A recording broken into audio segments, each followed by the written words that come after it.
तो अपन ये पॉइंट उसी पॉइंट को अपन कंटिन्यू करते हैं जो लास्ट लेक्चर में अपना छूट गया था। अपन देख रहे थे फादर ऑफ क्वालिटी कंट्रोल है डेमिंग। डेमिंग ने ये बताया कि अगर किसी भी प्रोडक्ट में क्वालिटी इश्यूज रहता है, अच्छा क्वालिटी का प्रोडक्ट नहीं बन पा रहा है, तो उसमें गलती किसकी है ये अपन देखते हैं। तो अगर किसी भी प्रोडक्ट में क्वालिटी का इश्यूज आ रहा है, अच्छी क्वालिटी नहीं बन पा रही, आप 100% दे रहे हो, तो भी उसमें किसकी गलती है उसने बताया डेमिंग ने कि जो 15% गलती है वो वर्कर्स की मानी जाएगी और 85% जो गलती है वो मानी जाएगी कि भैया प्रोसेस अच्छा नहीं था, सिस्टम अच्छा नहीं था और पुअर मैनेजमेंट था। ठीक है, क्योंकि एम्प्लॉयज़ को लैक ऑफ ट्रेनिंग माना जाएगा कि 85% गलती तो मैनेजमेंट की है, क्योंकि अगर मैनेजमेंट एम्प्लॉयज़ को अच्छे से ट्रेन करता तो ऑटोमेटिकली प्रोडक्ट में कोई क्वालिटी का इश्यूज नहीं रहता। तो इसमें बता रखा है गलती किसका कितनी परसेंटेज दे रखी है, ये आपको एज पर डेमिंग फिलोसॉफी बता रखा है। उसके बाद अपन देखते हैं 14 पॉइंट्स बता रखे हैं डेमिंग ने कि अगर आपको बेस्ट क्वालिटी का प्रोडक्ट बनाना है तो इन 14 पॉइंट्स को फॉलो करना ही पड़ेगा। ठीक है, तो पहला पॉइंट कौन सा है, replace short term with long term planning. यानी कि आपको शॉर्ट टर्म प्रॉफिटेबिलिटी पे नहीं सोचना, आपको लॉन्ग टर्म प्रॉफिटेबिलिटी पे सोचना है। जैसे कि जियो ने करा था शुरू में, जियो ने भले फ्री में दे दिया था इंटरनेट पर, आज की तारीख में आप देख सकते हो कि भाई आज की तारीख में कितना प्रॉफिटेबल है, और उस समय फ्री में दिया था तो जियो का कितना लॉस में चल रही थी। ठीक है, क्योंकि उन्होंने लॉन्ग टर्म प्लानिंग पे फोकस करा था, इस पॉइंट को फॉलो करा था। सेकंड है अडॉप्ट न्यू फिलोसॉफी। यानी कि आपको जो मार्केट में ट्रेंड्स चल रहे हैं उसके अकॉर्डिंग चलना पड़ेगा। जैसे कि नोकिया ने नहीं करा था, अब नोकिया क्या कर रहा था, जो पहले जो स्मार्टफोन एक बार बना लिया उसी तरीके से चल रहा था। जो मार्केट में नए ट्रेंड्स आए, सैमसंग लाया, उस फीचर को नोकिया ने अपने फ़ोन में डाला ही नहीं, तो उसके कारण आज नोकिया मार्केट से आउट हो गया। ठीक है, क्योंकि तो ये पॉइंट आप देख सकते हो कि भैया अगर नोकिया कंपनी के मालिक सेकंड पॉइंट को पढ़ लेते, इस डेमिंग के 14 पॉइंट्स को पढ़ लेते, तो आज उनकी कंपनी बर्बाद नहीं होती। ठीक है, तो इसलिए आप सोच सकते हो कि इसका इंपॉर्टेंस कितना है जो अपन पढ़ रहे हैं। ठीक है, थर्ड पॉइंट है नो नीड ऑफ इंस्पेक्शन। इसका मतलब है आप प्रोडक्ट इतना अच्छा बनाओ कि इंस्पेक्शन करने की ज़रूरत ही नहीं पड़े, शुरू से आप अच्छा से ध्यान दो। जैसे कि जब भी आप रॉ मटेरियल खरीद रहे हो तो वो देख लो उसकी क्वालिटी अच्छी है या नहीं है। ठीक है, ताकि आपको प्रोडक्ट का बार बार इंस्पेक्शन करना नहीं पड़े। अब इंस्पेक्शन करोगे तो टाइम वेस्ट होगा। फोर्थ है use single supplier for any item. अब जैसे कि मैंने आपको बताया था एक पेन है, अब पेन के लिए आप प्लास्टिक थोड़ी एक सप्लायर से खरीद रहे हो, थोड़ा बहुत अलग सप्लायर से खरीद रहे हो, तो उससे क्या होगा, हो सकता है आपके ओवरऑल प्रोडक्ट में देखा जाए, कंपैरिजन करा जाए तो किसी में कोई अच्छी क्वालिटी के पेन बनेंगे, कोई बेकार क्वालिटी, क्योंकि आपने रॉ मटेरियल ही अलग अलग सप्लायर से खरीदा। हाँ, आप एक बार सप्लायर का इंस्पेक्शन कर लो उसका रॉ मटेरियल कैसा है, तो आप एक ही आपको सिंगल सप्लायर ही रखना है फॉर एनी वन आइटम। ठीक है, कैमरे के लिए एक अलग सप्लायर रख लो, बैटरी के लिए अलग सप्लायर रख लो, ऐसा कर सकते हो। ठीक है, पर ऐसा नहीं कि थोड़ा बहुत जो बैटरी में डलता है, फ़ोन में बैटरी में जो डलता है वो थोड़ा आइटम किसी और सप्लायर से खरीदा, तो ऐसा नहीं होना चाहिए। फिफ्थ है इम्प्रूव कॉन्स्टेंटली। आपका प्रोडक्ट एक बार सक्सेसफुल हो गया तो ऐसा नहीं कि अब आप इस पॉइंट को भूल जाओ, आप कॉन्स्टेंटली ध्यान रखो मार्केट में क्या चल रहा है, कोई नया फीचर आ रहा है, जैसे ही आ रहा है तो आपको ध्यान रखना है। ऐसा नहीं कि आप कोई दूसरी कंपनी कोई नया प्रोडक्ट लिया है, नया फीचर लिया है, कस्टमर को वो पसंद आने लग जाए, तो ऐसा नहीं हो कि आप सक्सेसफुल होते हुए भी मार्केट से आउट हो जाए। सिक्स पॉइंट में बता रखा है यूज़ ट्रेनिंग। समय समय पे भैया एम्प्लॉयज़ को ट्रेनिंग देनी पड़ेगी। जैसे कि जीएसटी लॉन्च हुआ, कई बार रेगुलेटरी कंप्लाइंसेस ही बहुत चेंज हो जाते हैं, तो एम्प्लॉयज़ को ट्रेनिंग देना पड़ेगा। ठीक है, एक बार ट्रेनिंग दे दी जब उन्होंने ज्वाइन करा, तो ऐसा नहीं कि फिर आप पूरे कभी ट्रेनिंग पर ध्यान ही नहीं दो। ट्रेनिंग दो, मोटिवेशन करो, तो उससे क्या होगा, ओवरऑल उनकी एफिशिएंसी बढ़ेगी। एफिशिएंसी बढ़ेगी तो वो अच्छा काम करेंगे। सेवेंथ पॉइंट है इंस्टीट्यूट लीडरशिप। आपने सी एंटर एस में दो तरह के लीडर पढ़े होंगे। एक होता है स्ट्रिक्ट लीडर, ठीक है, वो सिर्फ बोलते हैं डिक्टेटर जैसे, सिर्फ जो बोल दिया वैसे करना है। ठीक है, एम्प्लॉय के कोई सजेशंस नहीं लिए जाते। और एक होता है ऑटोक्रेटिक लीडर। ठीक है, एक लीडर में क्या होता है, उसमें एम्प्लॉय से सजेशंस मांगे जाते हैं। तो आपको ऐसा रखना है कि मेंटेन करना है कि अगर कुछ एम्प्लॉय को दिक्कत आ रही है तो उसके सजेशंस लिए जाएं, कैसे प्रोडक्ट को इम्प्रूव करा जाए। ठीक है, यानी कि एम्प्लॉयज़ को बोलने का मौका दिया जाना चाहिए, ठीक है, अगर वो कोई अच्छी बात बोल रहे हैं तो।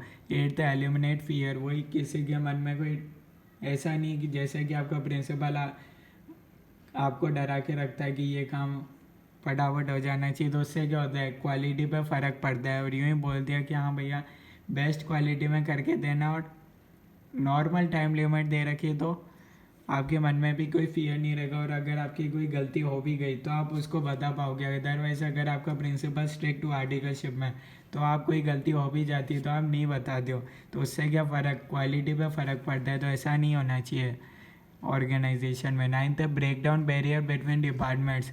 हाँ, प्रोडक्शन डिपार्टमेंट को कोई मतलब ही नहीं, फाइनेंस डिपार्टमेंट में ऐसा नहीं होना चाहिए। अगर उनको कहीं दिक्कत आ रही है, ठीक है, दोनों के बीच में इन शॉर्ट बोलूँ तो सारे डिपार्टमेंट के बीच में कम्युनिकेशन क्लियर होना चाहिए, ठीक है। ऐसा नहीं कि जो ये ढक्कन बना रहा है उसको पता ही नहीं कौन सी साइज़ का, एक बार टेस्ट करके देखना है। ऐसा नहीं कि 10,000 यूनिट्स एक बार बना दी और पता चला ये ढक्कन पेन के अंदर फिट ही नहीं हो रहा, ठीक है।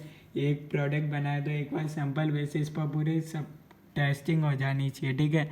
कोई क्लियर कम्युनिकेशन होना चाहिए। 10th पॉइंट में बोल रखा है get rid of unclear goals slogans.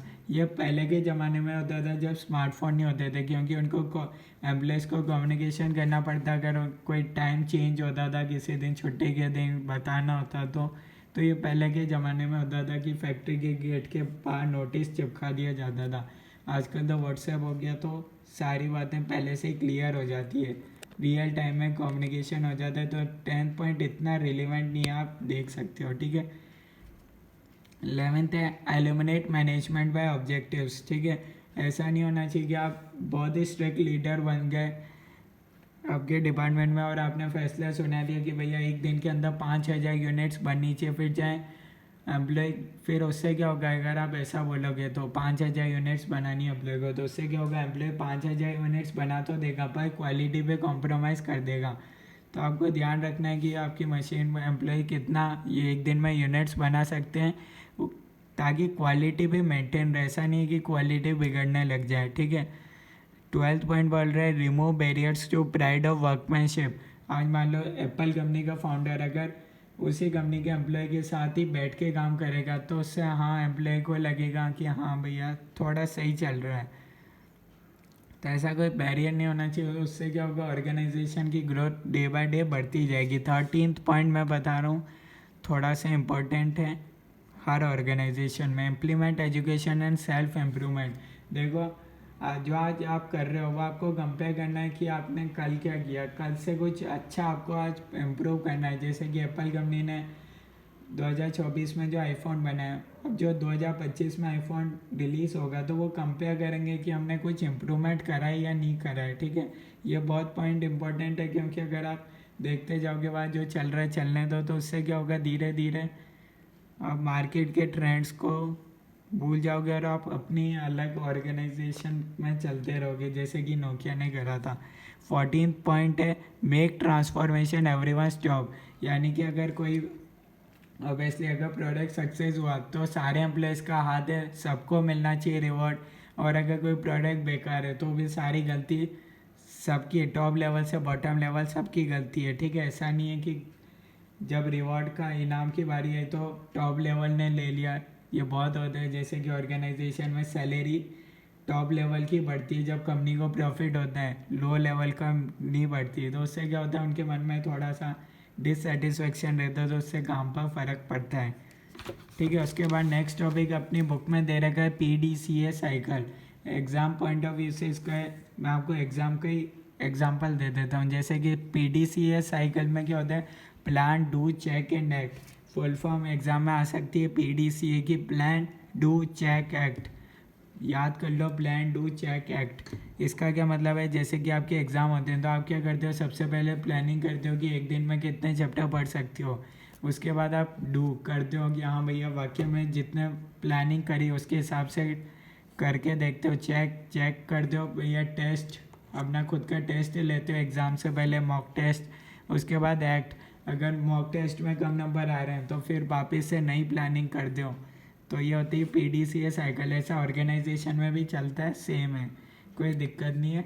ये अभी इन सारी चीज़ों को अगर आपको बुक से पढ़ना है तो आप पढ़ सकते हो, अदरवाइज़ कोई दिक्कत नहीं है। मैंने जो आपको मेन फुल फॉर्म थी PDC की वो बता दी। 6 C's ऑफ TQM ये आपको याद रखना है। कमिटमेंट कल्चर, सिर्फ 6C याद रखना है। कमिटमेंट कल्चर जो ब्लैक हेडिंग थी वो याद रखना है, क्योंकि MCQ पर्पस में वो इम्पोर्टेंट है। ठीक है, तो जैसा कि आपके ICA मॉड्यूल में मैं आपको बिल्कुल वैसे ही बता रहा हूँ, तो ऐसा कुछ नहीं है कि मैंने आपका कोई टॉपिक छोड़ दिया हो। अगर कोई टॉपिक छोड़ा भी है तो मेरे को लगता है वो MCQ पर्पस से ज़्यादा रिलेवेंट नहीं है। ठीक है, अब इम्प्लीमेंटेशन ऑफ TQM, अगर आपको ये चीज़ इम्प्लीमेंट करनी है तो आपको देखना है, एक लाइन इधर लिख रखी है, सेकेंड लाइन पढ़ना, TQM implementation should be delayed until the organisation is in a state where TQM is likely to succeed. इसका क्या मतलब है? ऐसा नहीं कि आप 2 दिन तो कर रहे हो, उसके 3 दिन बाद आप शादी में चले गए थे, हमने ये चीज़ को फॉलो नहीं करा। मैंने आपको 6C में बताया था कि ये चीज़ होनी चाहिए कंटिन्यूस वे में होनी चाहिए फॉलो, तो तभी ये चीज़ काम करेगी। ऐसा नहीं कि 2 दिन कर लिया फिर 3 दिन छुट्टी, फिर 2 दिन करा फिर 5 दिन की छुट्टी है, तो ऐसा नहीं होना चाहिए। ठीक है, उसके बाद आता है नेक्स्ट टॉपिक है criticisms of total quality management. ज़्यादा इंपॉर्टेंट नहीं है, सिर्फ रीड करोगे तो भी चलेगा। ठीक है, इसमें क्या बता रखा है, कुछ ऑथर थे कार्ल जोन, तो उन्होंने अपने अपने विचार रखे कि इसमें क्या दिक्कत है। फिर उन्होंने अब बताया कि हमारे हिसाब से तो भैया टोटल क्वालिटी मैनेजमेंट में ऐसा होना चाहिए। उन्होंने दिक्कत बताई थी कि भैया डॉक्यूमेंटेशन खूब ज़्यादा होता है, इसमें हर एक चीज़ का डॉक्यूमेंटेशन होता है। वैसे मेरे हिसाब से ये कोई दिक्कत नहीं है, क्योंकि हर चीज़ का डॉक्यूमेंटेशन होना अच्छी बात है। ठीक है, आज की तारीख में तो ये तो ऑथर थे, तो उनको कुछ कमी निकालनी थी। एक ऑथर दूसरा ऑथर की कमी निकालते हैं, वैसे उन्होंने निकाल रखी है।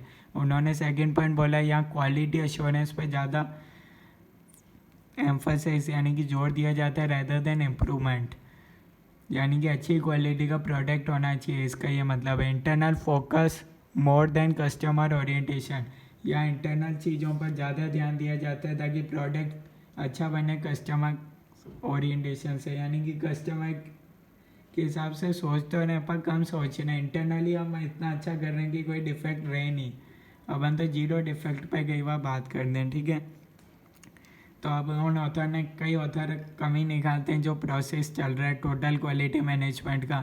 अब उन्होंने क्या बोला क्या होना चाहिए, उन्होंने बताया कि royalty to the vision of company, यानी कि टोटल एम्प्लॉय इन्वॉल्वमेंट होना चाहिए। यानी कि रॉयल होने चाहिए, कुछ इस तरीके से करो कि कंपनी का हर एक एम्प्लॉय रॉयल रहे, जो भी कंपनी का विजन है उसके हिसाब से, और एम्प्लॉयज़ को समय समय पे मोटिवेट करो, क्योंकि वही ट्रू एसेट्स है कंपनी के। ठीक है, और थर्ड पॉइंट में बता रखा speedy response to customer needs. Fourth में बता रखा डिसेंट्रलाइजेशन ऑफ मैनेजमेंट, यानी कि डिसीजन मेकिंग को रिड्यूस करो। जो नीचे बॉटम लेवल के मैनेजर्स हैं उनके पास भी ऐसा पावर होनी चाहिए कि वो लो लेवल के एम्प्लॉयज़ को प्रमोट कर सकें। ठीक है, तो ये आई थिंक ज़्यादा इम्पोर्टेंट है भी नहीं, और हो सकता है इसमें आपको लगे कोई पॉइंट गलत है तो उससे मैं भी एग्री हूँ। ठीक है, क्योंकि आज की तारीख में हर एक चीज़ का डॉक्यूमेंटेशन होना चाहिए और इंटरनल फोकस भी होगा तो ये भी अच्छी बात है। और यहाँ क्वालिटी एश्योरेंस पे ज़्यादा ध्यान दिया जाता है, ये भी ठीक है। इन चीज़ों को सिर्फ रीड करने की ज़रूरत है, बाकी MCQ पर्पज से ये टॉपिक इतना रिलेवेंट नहीं है। अब नेक्स्ट क्लास में अपन को पढ़ना है सप्लाई चेन मैनेजमेंट। तो आज की क्लास में अपनी थ्योरी तो कंप्लीट होती है, अब बारी आती है भैया प्रैक्टिकल क्वेश्चन की।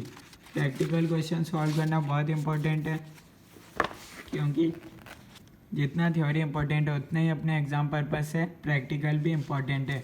तो आज मैं शुरू करूँगा पेज नंबर 2.41 पर क्वेश्चन नंबर 2 पर। इस क्वेश्चन को सॉल्व करने के लिए आपको लास्ट क्लास का पता होना चाहिए, लास्ट टू लास्ट क्लास का आपको पता होना चाहिए, और वो मैं आपको बता रहा हूँ। देखो अभी तक अपन ने जितना भी पढ़ा उसमें सबसे ज़्यादा मोस्ट इम्पॉर्टेंट है prevention cost, appraisal cost, internal failure cost और एक्सटर्नल फेलियर कॉस्ट के जो एग्जांपल्स दे रखे हैं वो बहुत ज़्यादा इंपॉर्टेंट है। क्यों? क्योंकि ये थ्योरी के लिए भी इम्पोर्टेंट है, और प्रैक्टिकल क्वेश्चन जो आज मैं आपको सॉल्व कराऊंगा उसके लिए भी इम्पोर्टेंट है, जो आपको दे रखे पेज नंबर 2.4 पर। तो एक बार मैं यही बोलूँगा प्रैक्टिकल क्वेश्चन सॉल्व करने से पहले ये चारों टॉपिक पढ़ लो, प्रिवेंशन कॉस्ट से लेकर एक्सटर्नल फेलियर कॉस्ट तक। सारे एग्जांपल्स आपको पता होने चाहिए कि कौन सा एग्जांपल, जैसे कि क्वालिटी इंजीनियरिंग है वो किधर आएगा। अब आप MCQ में बोल दो कि अप्रेजल कॉस्ट में आएगा तो वो चीज़ गलत हो जाएगी। तो मैं आपको यही बोलूँगा, एक बार वीडियो को स्टॉप करके एक बार आप ये सारे एग्जांपल्स को लर्न कर लो, फिर जाके आप प्रैक्टिकल क्वेश्चन पे आओ तो आपको समझ आएगा प्रैक्टिकल क्वेश्चन जो अपन कर रहे हैं।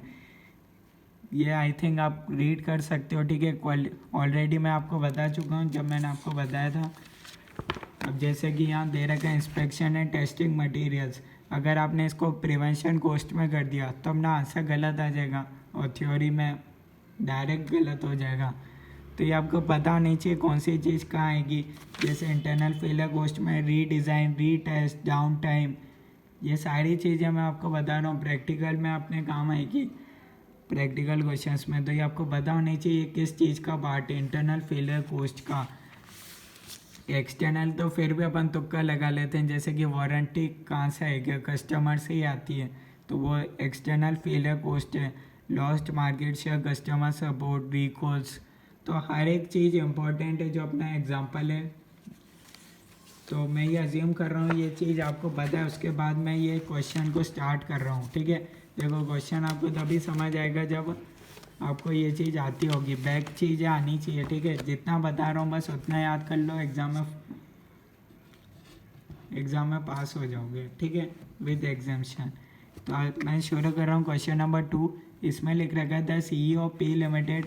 अगर आपको क्वेश्चन नहीं दिख रहा हो, कोई चीज़ नहीं दिख रही हो, तो आप अपनी बुक में से भी रीड कर सकते हो। ये मैं ICAI मॉड्यूल से ही करा रहा हूँ इसलिए। The CEO of P limited is concern with the amounts of resources currently spent on customers' warranty claims. Each box of its product is printed with the logo satisfaction guaranteed or your money back. मतलब P limited company की यहाँ बात हो रही है, उन्होंने बोल रखा है P limited is having difficulty competing with X Limited because it does not have a reputation for high quality that X Limited enjoys. यानी कि पी लिमिटेड का कॉम्पिटिटर कौन है, एक्स लिमिटेड।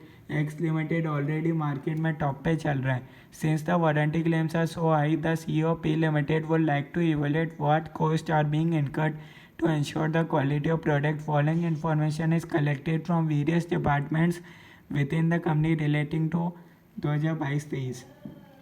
तो क्योंकि भैया एक्स लिमिटेड की बहुत अच्छी रेपुटेशन चल रही है तो पी लिमिटेड ने एक ऑफर चला रखा है, सेटिस्फेक्शन गारंटी है, मिलेगा ही मिलेगा, अदरवाइज आपका पैसा रिफंड कर दिया जाएगा। तो इसके कारण भैया कंपनी का एक्स्ट्रा खर्चे भी तो होंगे। पहले अपन देख लेते हैं भैया आपसे पूछा गया है क्वेश्चन में, रिक्वायरमेंट क्या है क्वेश्चन की। फर्स्ट पार्ट रीड करना, prepare a cost of quality statement for the year 22-23 showing the percentage of total cost of quality, या क्वालिटी कॉस्ट की बात हो रही है incurred in each cost category. वो अपन ने पढ़ा था ना, prevention cost, appraisal cost, internal failure cost, external failure cost. बस फर्स्ट पार्ट में आपको वही बनाना है, ठीक है। तो साथ ही साथ आप, मैं ये देख रहा हूँ भैया क्वेश्चन आप अपनी बुक में से रीड करोगे तभी जाके मैं आपको सॉल्यूशन बता पाऊँगा। तो स्टार्ट करते हैं इस क्वेश्चन का सॉल्यूशन, ठीक है। अब बुक साइड में रखनी पड़ेगी, आप अपने में से देख सकते हो, आपके पास बुक होगी, PDF होगी तो आप डाउनलोड कर सकते हो।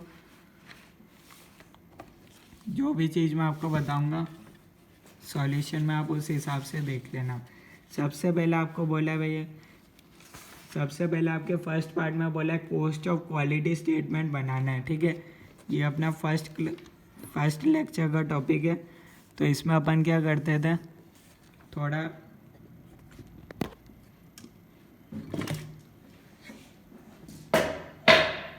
थोड़ा सा स्क्रीन हिले तो कोई इशू मत रखना, क्योंकि बेटर अंडरस्टैंडिंग के लिए मैंने फ़ोन हाथ में रखा है, ठीक है।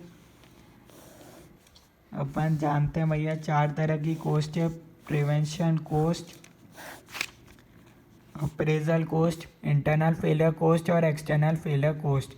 ये आपसे पूछा है, ठीक है। आपको बताना है, परसेंटेज बताना है कितना एलोकेट होगा इन ईच कैटेगरी, ये आपसे पूछा हुआ है फर्स्ट पार्ट के अंदर, ठीक है।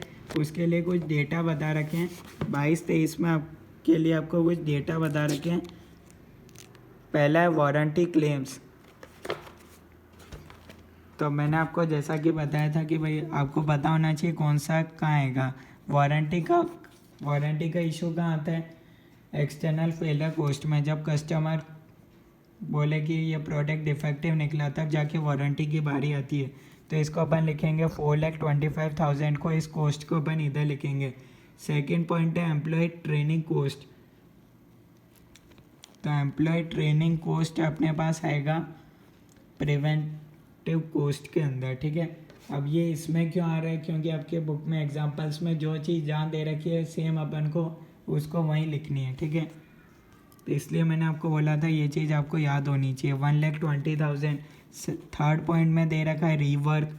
रीवर्क कहाँ आता है, इंटरनल फेलियर कॉस्ट में, क्योंकि प्रोडक्ट तो एक बार बन गया। लॉजिक क्या है, प्रोडक्ट एक बार बन गया, अभी अपन को पता है कि हाँ भाई प्रोडक्ट गलत बना है, कस्टमर के जाने से पहले अपन उसको सुधार रहे हैं, इसलिए रिवर्क आ रहे हैं इंटरनल फेलियर कॉस्ट में। Lost profit from lost customers due to impaired reputation.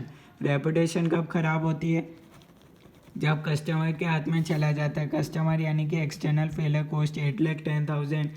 Cost of rejected units को रिजेक्ट करा, जब पूरा बन गया होगा प्रोडक्ट तभी अपन ने रिजेक्ट करा, कितना है 50,000। सेल्स रिटर्न, नेक्स्ट पॉइंट आपकी बुक में दे रखा है 1,75,000। सेल्स रिटर्न कब होगा, जब कस्टमर को सेल्स कर दिया होगा। नेक्स्ट पॉइंट में दे रखा है टेस्टिंग यानी कि अप्रेजल कॉस्ट। ये मैंने अभी थोड़ी देर पहले आपको बताया था, अप्रेजल कॉस्ट में आता है, ठीक है। अब ये सारा डेटा कब का था, 22-23 का। आपको कब का निकालना था, 22-23 का। यहाँ फर्स्ट पॉइंट में देख लो 22-23। अगला इन्फॉर्मेशन 23-24 का दे रखा है। उसके बाद तो फर्स्ट पॉइंट में आपको 22-23 का ही निकालना है, तो इसको अब क्या करोगे, इसकी टोटल कर लो चारों की, 1 2 3 4। 1,20,000 यहाँ रहे 1,70,000, इसकी टोटल करोगे 3,50,000, इसकी टोटल कर लो, आपके पास आ रहा है 14,10,000। टोटल निकाल लो, इन चारों को ऐड कर लो, इतना अपने पास आ रहा है क्वालिटी कॉस्ट में खर्चा 20,50,000। अब अपन को निकालना है as a percentage wise, 1,20,000 divided by 20,50,000 into 100 कर लो। ये अपने पास आ रहा है 5.85%, 8.29%, 17.07%, 68.78%। कैसे निकाला, 14,10,000 डिवाइडेड बाय टोटल 20,50,000 इंटू 100। तो फर्स्ट पार्ट अपना सॉल्व हो गया, कोई डाउट है तो बताओ। सेकेंड पार्ट में आपसे पूछा है prepare a cost benefit analysis of a new quality programme showing how the quality initiative will affect each cost category. तो यहाँ अपन को बनाना पड़ेगा कॉस्ट बेनिफिट एनालिसिस। कैसे सॉल्व करेंगे, यानी कि आपको बताना है जो नई स्कीम लगाई उससे आपका कॉस्ट में सेविंग हो रहा है या नुकसान हो रहा है। कॉस्ट बेनिफिट एनालिसिस आपको करके बताना है। तो इसको अपन करते हैं।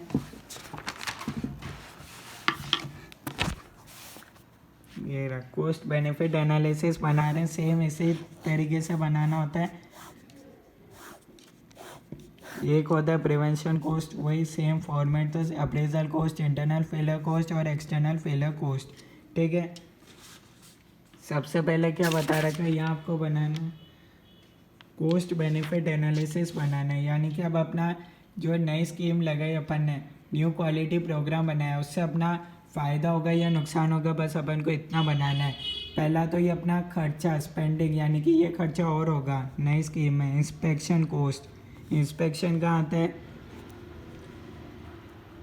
अप्रेजल कॉस्ट में। उसके बाद बता रखा है reengineer the production process to improve product quality, यानी कि क्वालिटी इंजीनियरिंग कॉस्ट है। ये अपने पास आता है प्रिवेंशन कॉस्ट में 7,50,000। सप्लायर स्क्रीनिंग है सर्टिफिकेशन, अपन देख रहे हैं भैया सप्लायर का इवैल्यूएशन कर रहे हैं, सप्लायर इवैल्यूएशन, ये अपने पास होता है प्रिवेंशन कॉस्ट के अंदर। प्रिवेंटिव मेंटेनेंस और प्लांट इक्विपमेंट, प्रिवेंटिव कॉस्ट है, मेंटेनेंस कॉस्ट, ये भी अपने पास होता है प्रिवेंशन कॉस्ट के अंदर, ठीक है, प्रिवेंटिव कॉस्ट के अंदर। उसके बाद बता रखा अब ये खर्चा करोगे तो इतना अपना कॉस्ट के अंदर सेविंग हो जाएगी, यानी कि मैंने आपको बताया था अगर अपन ये खर्चा बढ़ाते हैं तो ऑटोमेटिक ये खर्चा रिड्यूस हो जाता है आपको याद हो गया होगा, कॉस्ट ऑफ गुड क्वालिटी अगर इंक्रीज होगी तो कॉस्ट ऑफ बैड क्वालिटी अपने आप रिड्यूस हो जाएगी। तो अपन ने ये कॉस्ट को बढ़ाया, तो अब ये चीज़ें रिड्यूस होनी चाहिए। अब होगी सेविंग्स, यानी कि ये चीज़ें रिड्यूस होनी चाहिए। कितनी होगी बता रखा है, बाय द फॉलोइंग अमाउंट्स। पहला रिडक्शन इन रेपुटेशन, रेपुटेशन का कितना है 8 लाख, ये चीज़ रिड्यूस हो जाएगा। यानी कि पहले अपना यहाँ देख लो, रेपुटेशन में कितना था 8,10,000 था। तो अब अपना save cost by following amounts, यानी कि अब अपना 8 लाख अमाउंट रिड्यूस हो जाएगा। अब 8 लाख अपन अब अपने टोटल लगेंगे, पहले 8,10,000 था, अब अपने सिर्फ 10,000 ही लगेंगे लॉस ऑफ रेपुटेशन पे, क्योंकि अपन ने ये कॉस्ट को बढ़ाया है। रीवर्क कहाँ आता है, इंटरनल फेलर कॉस्ट में, ये चीज़ अपनी सेव हो जाएगी। थर्ड बता रखा है वारंटी कहाँ से आता है, एक्सटर्नल फेलर में, ये अपनी रिड्यूस हो जाएगी, इतनी रिड्यूस हो जाएगी। सेल्स रिटर्न अपना रिड्यूस हो जाएगा, क्यों, क्योंकि अपने शुरू में ही अपन ने ध्यान रख लिया था। सेल्स रिटर्न का आता है 1,50,000, बस क्या करोगे टोटल कर लो। ये अपने पास आ रही है इसकी 8,50,000 फर्स्ट कैटेगरी में, सेकंड में अपने पास आ रहे हैं 1,20,000, थर्ड में आ रहा है 2,50,000 नेगेटिव, और फोर्थ में 12,75,000। अब ये चीज़ है सेविंग, तो इसमें जितना एक्सपेंस माइनस सेविंग कर दो, आंसर आ रहे नेगेटिव में आ रहा है 5,55,000। नेगेटिव को अपन डिनोट कर रहे थे सेविंग से, क्योंकि जितनी भी अपनी सेविंग्स हो इसको अपन ने इस सिंबल से डिनोट करा था। तो इतना अपना हो जाएगा, सेविंग्स हो जाएगा 5,55,000 का, अगर अपन नई स्कीम लगाएंगे तो। कोई डाउट है तो आप आराम से कमेंट्स में बता सकते हो, कोई दिक्कत नहीं है। थर्ड पॉइंट थ्योरी पॉइंट है, कोई रिलेवेंट नहीं है, क्योंकि अपना MCQ पर्पज़ से एग्ज़ाम है। यहाँ तक आपको कोई डाउट है तो बता दो। बहुत इजी क्वेश्चन है, 2 बार ज़रूर ट्राई करना। पहले एक बार वीडियो देख लो, उसके साथ फिर खुद भी सॉल्व करो। वीडियो स्टार्ट करो फिर खुद एक और बार करो, ठीक है। अब आ जाते हैं अपन क्वेश्चन नंबर 5 पर आ जाते हैं। H automobile group is among top 20 business houses in India. It has been founded in the year 1930 at the height of India's movement for independence from the British. The group has been illustrious history. फालतू की बात कर रखी है, कोई मतलब नहीं है। Its footprint stretches over a wide range of industries spanning automobiles, two-wheeler manufacture and three-wheeler manufacture. H headquarters is located at Hyderabad. Bike production is one of segment of H group. Management of H wants to analyze the following actual information for the April. सारी बातें ऐसे ही कर रखी है ताकि बच्चा confuse हो जाए। असली क्वेश्चन तो यहाँ से शुरू हो रहा है। क्या बोल रखा है, prepare a statement showing total quality cost. जब भी ये चीज़ आ जाए क्वालिटी कॉस्ट के लिए आपको स्टेटमेंट बनाना है। 4 कॉलम बना लो, 1 2 3 4। Preventive cost, appraisal cost, internal failure cost, external failure cost, इतना पड़ती कॉस्ट डेटा। सबसे पहले आपको दे रखा है complaint cost, customer complaint cost. ये आपको दे रखा है 35 पर आवर, तो इसको अपन लिखेंगे कस्टमर कंप्लेंट्स 35 पर आवर है। तो ये आपको वॉल्यूम दे रखा है कस्टमर कंप्लेंट सेंटर टाइम, तो आवर को आवर से मल्टीप्लाई कर दो 35 इंटू 2000। कस्टमर से कब दिक्कत आएगी, एक्सटर्नल फेलियर कॉस्ट, जब प्रोडक्ट कस्टमर के पास चला गया। सेविंग तो है नहीं तो नेगेटिव से डिनोट नहीं करेंगे, 70,000 लिखेंगे। उसके बाद है टेस्टिंग कॉस्ट। टेस्टिंग कॉस्ट किधर आती है, इंटरनल फेलियर के अंदर। कितना है 18 पर आवर, इसको वॉल्यूम के साथ मल्टीप्लाई कर दो। कहाँ है टेस्टिंग इधर देखो, ये रहा टेस्टिंग 1600 इंटू 18।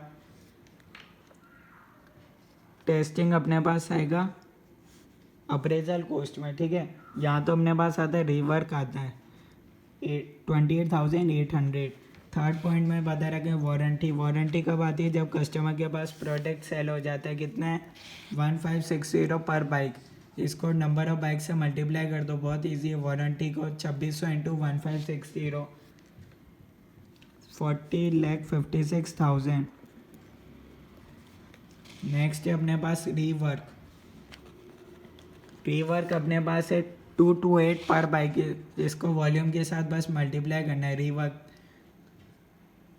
ये अपने पास हो गया 7,29,600। कौन सी चीज़ कहाँ आती है ये मैंने ऑलरेडी आपको बता रखा है, याद करना पड़ेगा। उसके बाद अपने पास एडिशनल इन्फॉर्मेशन दे रखी है। Due to quality issues in the month the bike production line experience unproductive down time. Down time कहाँ आता है? डाउन टाइम अपने पास आता है इंटरनल फेलियर कॉस्ट में कितना है 7,70,000।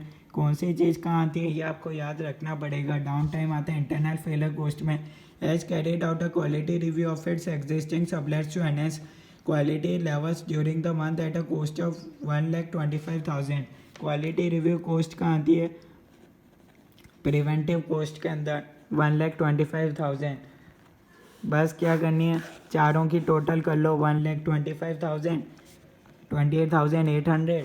थर्ड में हो जाएगा 14,99,600। फोर्थ की टोटल करोगे 41,26,000।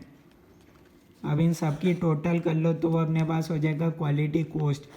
क्वालिटी कॉस्ट इन चारों से मिलकर ही तो बना होता है, तो इन चारों की टोटल कर ली तो अपने पास आ गया क्वालिटी कॉस्ट 57,79,400। चारों की टोटल कर लो, प्लस करना है।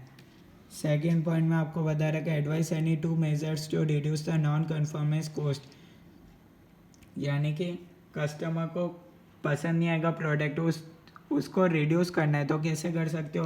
अपना ये प्रिवेंटिव कॉस्ट इंक्रीज़ कर लो, अप्रेजल कॉस्ट। क्योंकि अगर आपने यही ध्यान ज़्यादा दे लिया तो ऑब्वियसली प्रोडक्ट तो अच्छा बनेगा ही, उसके ख़राब होगा प्रोडक्ट, उसके यहाँ पर कम चांस हो जाएंगे। क्योंकि हमने रॉ मटेरियल की इधर ही अच्छे से इतनी अच्छे से जांच कर ली, प्रोडक्ट इधर बन के तैयार हुआ, इधर ही अच्छे से टेस्ट कर लिया, सैंपल टेस्ट कर लिया, तो अब ऑब्वियसली कस्टमर वारंटी के लिए आपके पास क्यों आएगा? क्योंकि प्रोडक्ट ख़राब होता है जब आता है ना, प्रोडक्ट अगर ख़राब निकलेगा तब कस्टमर वारंटी के लिए कंपनी में बेचता है प्रोडक्ट को। अब प्रोडक्ट इतना अच्छा है, वारंटी की ज़रूरत ही नहीं पड़ी, तो ये वारंटी कॉस्ट ऑटोमेटिक बच गया। तो यहाँ प्रिवेंटिव कॉस्ट और अप्रेजल कॉस्ट को इंक्रीज़ कर दो ताकि कस्टमर के जाने से पहले ही, या फिर अपने पास इंटरनल फेलियर कॉस्ट में क्या होगा, 1,00,000 यूनिट्स बन के तैयार हो गए। अब अपन देख रहे हैं कि भैया इसको सही करना है, कैमरा सही से नहीं लगा 1,00,000 यूनिट्स में, तो उसको बोलते हैं इंटरनल फेलियर कॉस्ट। उसको आप चीज़ वापस साइज कर रहे हो, रीवर्क कर रहे हो एक तरीके से, वो आते हैं इंटरनल फेलियर कॉस्ट में। तो यहाँ भी दोनों लास्ट टू में टाइम अपना वेस्ट होता है क्योंकि अपन यहाँ से अच्छे से मेहनत नहीं करते हैं। यूँ ही अगर आप सी के एग्ज़ाम में शुरू से ही ध्यान दोगे तो ऑटोमेटिक बाद में दिक्कत नहीं आएगी। शुरू में ज़्यादा ध्यान नहीं दिया तो बाद में ज़्यादा दिक्कत आती है। सेम वो कंसेप्ट है। तो आज की क्लास में मेरे को नहीं लगता कोई डाउट है। फिर भी कहीं अगर आपको लगा हो फास्ट स्पीड पे कर दिया हो, मैंने फास्ट स्पीड पे ऑलरेडी कर रखा है, क्योंकि अगर आपको लग रहा है कि कई बच्चों को लगता है ये स्लो स्पीड पे, तो इसलिए मैंने ऑलरेडी हर चीज़ को फास्ट ट्रैक बेसिस पर ही बढ़ाया। ठीक है, फास्ट ट्रैक यानी कि है तो ये रेगुलर कोर्स ही, कोई चीज़ मैंने छोड़ी नहीं है। तो नेक्स्ट क्लास के अंदर अपन नया टॉपिक शुरू करेंगे इसी चैप्टर के अंदर। कोई डाउट है आप बता सकते हो। वीडियो नॉर्मल स्पीड पर देखना, बस मैं आपको यही रिकमेंडेशन करूँगा। ठीक है, क्योंकि अगर आप यहाँ अच्छे से ध्यान नहीं दोगे तो यहाँ हो सकता है इसका कॉस्ट बहुत ज़्यादा बढ़ जाए। ठीक है, तो इसलिए यहीं अच्छे से इतना अच्छे से अपना टाइम यूटिलाइज़ करो ताकि बाद में फेल होने का नौबत ही नहीं आए। ठीक है।